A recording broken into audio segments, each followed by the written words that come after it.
Hello, I'm Tom Hollingsworth, and welcome to Networking Field Day.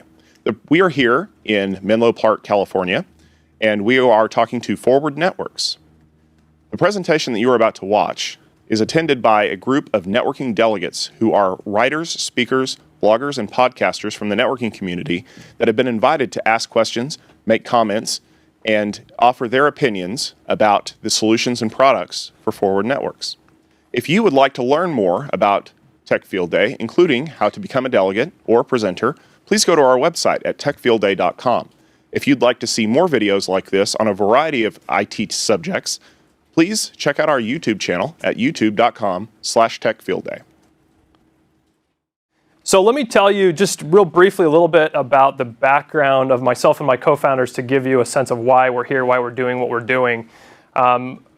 Me and Brandon are two of our four co-founders that we were PhDs at Stanford University. We were working in Nick McEwen's lab back in 2006, 2007, before the term software-defined networking existed. And we were fortunate to be part of the team there that really helped create it, did a lot of the fundamental research, brought a lot of open source out, standards around OpenFlow, et cetera. And while we were there, we, of course, had to operate bleeding-edge software-defined networks. And in these networks, there were no tools, right, to help you understand what was going on. Traceroute didn't work. Ping would work if you could talk to the end host, which most of the time you couldn't in these really bleeding-edge environments. And so we felt a lot of pain getting those working, keeping them working, evolving them, et cetera, et cetera. And so we were really motivated. After we graduated, we went and talked to network engineers and operators sort of at a variety of companies. And they told us that a lot of the pain that we had felt in these very special networks, they were feeling actually in their current existing networks. So we thought there was definitely an opportunity there, and I'll dig more into that. So what we're going to do today, as part of this, we're going to start out, I'm going to give an intro to the company, some of the more background on why we're doing what we're doing. We've got a sequence of demos that will follow this up, going into a lot of detail about how the product works, showing you different use cases that'll be presented by Brandon and Barham, and we'll introduce them at the time. Okay, so let's talk about some of the characteristics of networks in enterprises today. So the first one is just consider the quantity of devices that operators have to deal with there. In many cases, it's thousands, if not tens, or even hundreds of thousands of devices across switches, routers, load balancers, firewalls. Within any one of these devices, you can see thousands to even over 500,000 rules that define any one of those individual devices' behavior. Okay?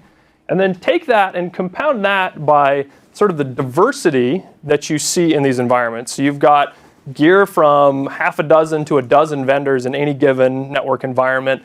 Every one of those devices, of course, may have a different operating system. Certainly the vendors have their own distinct operating systems that have to be operated differently from each other. They have different command sets, different ways of displaying information. People have to go get certified to understand how to operate them. And when you take all of this together, this is a huge cognitive load that is being placed on our friendly human operators to understand how these networks work, to be able to debug them when there are problems, and to be able to evolve them as the business needs change. Okay? And so what happens as a result of that? Well, in many cases today, they are still very, very manual in how you work with them, right? So when you have a problem, when you've got an A to B connectivity issue, what do? Maybe you'll try some of our friendly 20 to 30-year-old tools like Ping and Traceroute. Those almost certainly won't give you enough information, so then maybe you're diving in box by box to print out those configuration statements, try to figure out how the traffic is going through the device. Maybe you're using some packet sniffing.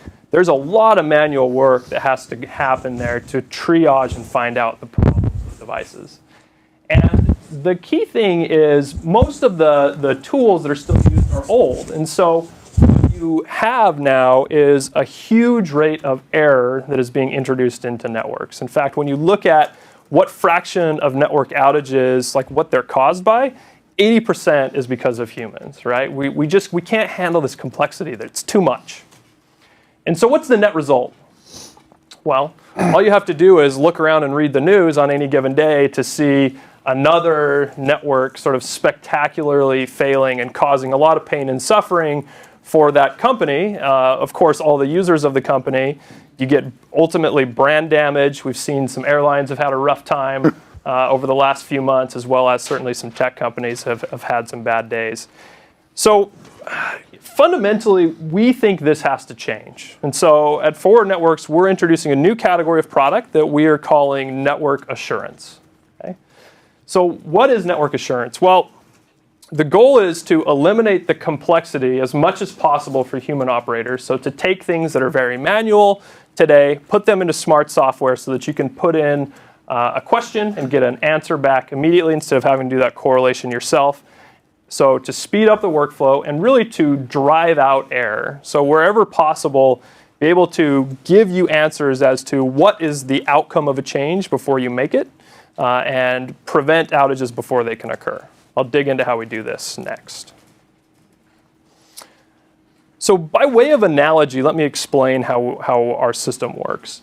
And the company I want to make an analogy to is Google. So I want you to think back to 1996, 1997. I know it was a long time ago.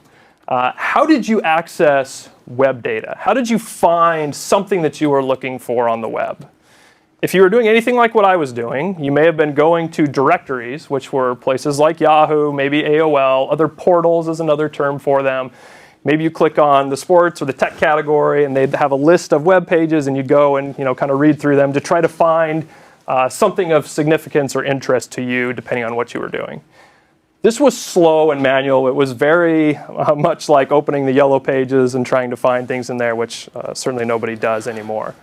So what happened was a series of search companies came along. Ultimately, Google sort of became the dominant one and decided we can do this better, right? So how did they do this? Well, at the base layer, what they did was they had to go out and crawl and collect all of the information out there in the web. So they went out to all of the websites, they collected the web pages, ultimately they collected images, other documents, videos, et cetera, over time. And they brought this back in centrally. And within their environment, they created what is effectively a copy of the web in a data format that they can work with. And then on top of that data model of the web, they applied their revolutionary algorithm, which is called PageRank. And this provided and enabled them to create the best search experience, bar none, out there in the web. And so what was that experience like? Well, think to when you first used Google. You're able to go in, type in something that you cared about, get an immediate answer back in a couple hundred milliseconds at most that was sorted by relevance, and you were 1 to 2 clicks away from exactly the information you wanted. Now, after using search, how many of us went back and started using directories? I'm not seeing any hands. So this was a revolutionary experience brought by Google to search. So correspondingly, we're bringing the same level of experience to everybody in the networking realm. How do we do this? At the base layer, similar to Google, we have to go out and collect all of this unorganized information that's out there. So this is configuration, and this is dynamic state that's been built up within every one of these devices by talking to its neighbors, building up the RIB, et cetera, all the routing tables. We collect this from every device that moves packets in your network. So switches, routers, firewalls, load balancers, all of the above. We bring this back in centrally, and we create our own data model of these devices. And so what is this? It's actually a copy of your network in software. So we take the behavior that we've collected, we model it, and then we are creating an exact replica of how that of your entire network in software. And then on top of that, what we have is a set of revolutionary algorithms that allow us to actually trace through this network in every port, out every other port, exactly where every possible packet could go within this network as currently configured. Okay? And the output of that, we put into a database, and then we make instantly queryable and accessible on top. We call this the Forward platform. And then on top of that, we bring applications that access this behavioral data. And the key thing about this algorithm is prior to this invention, which came from Payman, one of our co-founders, that we've obviously enhanced upon since then, You could not do this because it really takes math, and this is actually formal verification is another term for it, to be able to go in and trace the all packet. And this is fundamentally different from kind of the things that are done today, which would be like pen testing, sending individual packets, or trying to trace things one at a time. We look at the all packet everywhere, everything that is possible within your network. Okay? And then we bring some applications on top. So search, verify, and predict are our first applications. So let's dig into those. So search, this is really Google for your network. And it's along two lines. So one is inventory. Will help you, of course, find what's in there right now. But more importantly, it's around behavior. So what you can do with search is come to the system and ask questions of tell me precisely how traffic can flow from point A to point B, as an example. And what's the business value here? Well, think about operators and engineers' workflows today. What do? They have a queue of tickets, right, that they're usually waiting for them to service. And at the front of every one of these tickets, one of the very first things they have to do is typically answer the question, where are the packets that are corresponding to this ticket going, right? Whether it's an outage that's caused and they don't know where the packets are going, whether it's a firewall, whether it's a performance problem, they have to understand the precise path of where those go. And we're told by these same individuals that this process can take tens of minutes to even over an hour in the cases of very complex environments. And they have to do this for every ticket, every single day. So we take all of that manual work that has to be done there, and we drive that down to just a couple of seconds, the time it takes you to type in a search query to get the answer, to know exactly where everything goes and why. Okay? You have to maintain a real-time model of the network to keep that true and accurate, right? We do. So it's modeling based rather than capturing static routing table snapshots? Yeah, so think of it like this. We go and we constantly query the devices to say, tell me how you're configured right this moment. We ingest that, we run the model, and then the output of that model is what you query against. So it's basically as real time as your device will give us that data, and we'll compute it and throw the answer back to you. Drawback being that you have to have a valid BGP, OSPF, firewall, and so on model. Absolutely, which we do. We understand how all these protocols work. Good questions. Okay, so the next step is verify. And this is really seeking to answer the question, is my network doing what it should be doing all the time? Okay? And what does that really mean? Well, when you create a network, you have some policy or some intent in mind, right? Maybe I'm a service provider and I want an MPLS connection between two endpoints of my customers. Maybe I have a 3-tier application and I want to make sure that every tier can communicate with every other tier and ultimately up to the internet. Or maybe I have some security policy that says I've got a production zone, I've got a dev zone. I want to make sure that these are fully isolated at all times. Or maybe I have the perimeter of my network. I want to make sure that this perimeter is actually what I expect it to be, and there's only a couple of paths in from that. These are all the key policies and intent, whatever it is that you care about on your network. Now the challenge, of course, is answering the question, is this actually enforced right now on my network? And historically, nobody's been able to answer this question because, back to those earlier statements, there's millions of rules in your network that define how it behaves. How do you, wrap your head around and analyze what all of that behavior really means right now? So what we allow you to do with Verify is to bring those policies, so take them out of the heads of all of your network architects and anybody else that's defining policy, put it into our system, and then we will continuously check every single time we collect that information from your network whether or not those policies are enforced. And in the event that they ever come out of compliance, we will alert you immediately and help you diagnose what happened, where the problem is, and get it back working. And for those of you that are familiar with software development, this is a little bit like unit testing or continuous integration, also DevOps, applied into the networking space. We obviously have a software engineering background, and so it's worked really well there for decades, and it felt like it was time to bring those kinds of capabilities and advantages to networking. This is an analytics and reporting tool, essentially, though. It's not a configuration management tool, meaning it doesn't take action? Like, so don't- something's out of compliance, you don't take action, you just... Yeah, this is, think of it as analysis today. Right, yeah. We're not doing the remediation on Right. your behalf, but today there's nothing that's even telling you that there's a problem. Right. So that's the key today. Yep. Good question. Okay, predict. The last step here. Predict is seeking to answer the question, when you're a network engineer, maybe a security engineer, you've got a change that you need to make to your network. You've got this problem before you make it, which is, how do I know, number one, that it's going to fix what I believe I'm trying to fix, maybe via a ticket or otherwise, and how do I know that it's not going to break something else in this global network that I couldn't possibly foresee as a human? So what we allow you to do is to bring this proposed change to our system.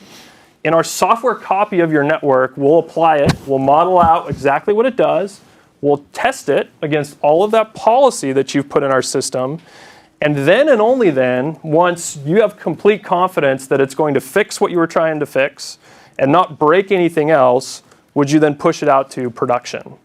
And you might ask, well, what is that replacing today? Well, the workflow today is, if you're lucky, you have a small lab, keyword there being small, they never match production size, they never match production configuration, and that's really the only place that you can get any kind of sense of, is this going to work or not? And the sort of the value, the confidence you get from that's really small. So ultimately what people end up having to do is pushing out the changes during a maintenance window on a Friday, Saturday, Sunday night, getting all the parties that are stakeholders around applications in the network around a party call and saying, hey, everyone go check and let's make sure that everything still works, which certainly nobody enjoys doing at midnight on those nights. And often, of course, because it's an error-prone process, you wake up for business on Monday morning and some things weren't tested and don't work. So we're out to replace all of that, put as much of it as you possibly can into automated software that can be more comprehensive, isn't tired at midnight on checking that, and can get it all done for you. Any questions on these? I'm probably jumping ahead of you, but I have some questions about how you do that simulation, just mechanically, how you build ahead, the shoot. software model of the... Maybe let me talk on the next slide and then follow up, please. So what does the architecture look like of the system? So again, at the front end, what we do is we suck out this configuration, all of this dynamic state. So in general, we issue tens of commands these are typically our CLI commands using SSH into these devices to get everything out about precisely how they work. We bring this in to our core of our system. Within the core of our system, we do this abstraction from vendor-dependent formats, Cisco config, Arista config, whatever vendor. We map that into a vendor-agnostic view of the device, which actually looks very similar to OpenFlow. It's kind of match action tables. And then on top of that, that's where we run our end-to-end analysis algorithms that output where every possible packet can go into the database, and then we layer the applications and API in front of that. So if you want to integrate this into your dashboards, if you want to hook this up to your automated workflow around the system today, we certainly support that. James, did that answer, or do you have a follow-up? Keep going. If you don't get there later, I'll come back. Okay. I'm about to switch, so now's the time. So, go ahead. My question is, as you're building the simulation, and this is why I'm trying to find out how you're building the simulation, don't you need every possible version of that appliance you're simulating that I could be running in my environment, the software to run that? And so does that mean there's a pretty narrow set of devices I can simulate, or? Good questions. Does that? Yeah, no, that's. You understand what I'm asking? That's exactly the right direction. Yeah. So what we do in the back end, right, is it's our job to understand for any configuration, for any state that's coming out of the device, for any version of the particular device that you're running on, exactly how it will forward packets, given those inputs. So this is what we do behind the scenes, is validate that we know for any state and config exactly what it's going to do. And then we deliver the software that already knows this. And so you just have to provide those inputs, and then we know exactly how to map that to its precise behavior. So we do a ton of automated testing behind the scenes to sort of exhaustively test these devices and make sure that our models are accurate. And we send countless packets through to make sure that we're confident on that. And so then do you have to qualify each code release from every vendor for every platform? We do, yeah. So it's sort of predictive modeling rather than actual virtualization or emulation with, say, That was containerized my versions question. of your networks, or Yeah, correct. We don't, in our test harnesses, we have certainly things like this, but in the actual production, we've already digested exactly what those devices do, and we're just giving you effectively the runtime of mapping between those 2 points. because that was going to raise the question for me on what kind of horsepower do you need to drive this if you're actually emulating the environment in a large scale, or is this just, like I said, predictive modeling from a single database? Yeah, certainly dramatically less than if you were trying to run every single device in some kind of virtualization environment. The algorithms are still, they take a fair amount of horsepower, but it's certainly orders of magnitude below what you would have to do if you're really going to copy every single network device and try to execute it.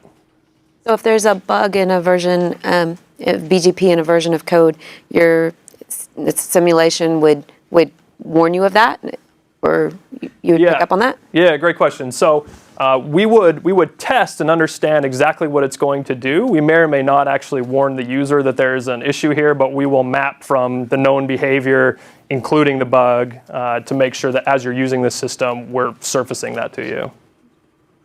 Can you accommodate hardware differences in different platforms?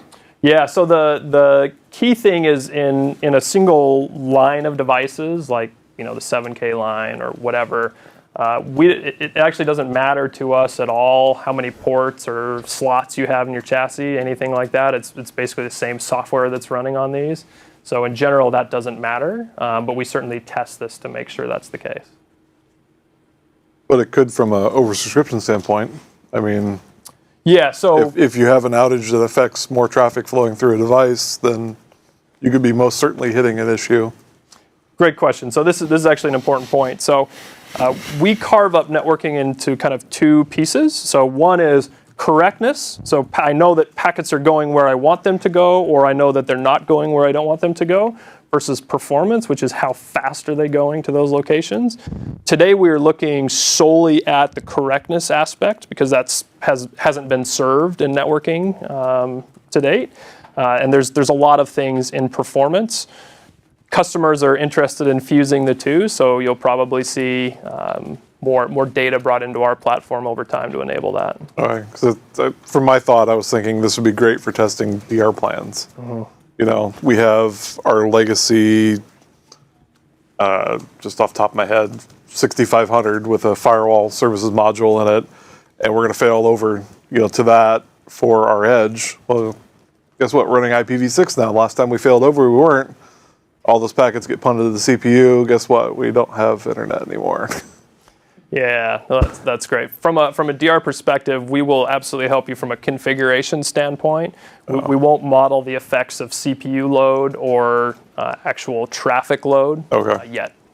I think Tony has a point. I think you ought to make more of that point because I'm wrapping up an engagement with a New York financial customer that they have spent most of this year checking the configurations of 900 high availability pairs of devices, firewalls, routers, and so on, and then actually during weekend change windows, testing failover and failback for 20 to 50 of them each weekend. Mm-hmm. Painful, expensive. Super painful. This is something that we've automated around, and we've worked with some of our customers to help look at that. And you'll be surprised that the bugs that live in DR configs and load spreading where you think it would work, but it's very easy to mess those configurations up. We wouldn't be surprised. Yeah. No. I think everyone here's built a DR plan and tested it.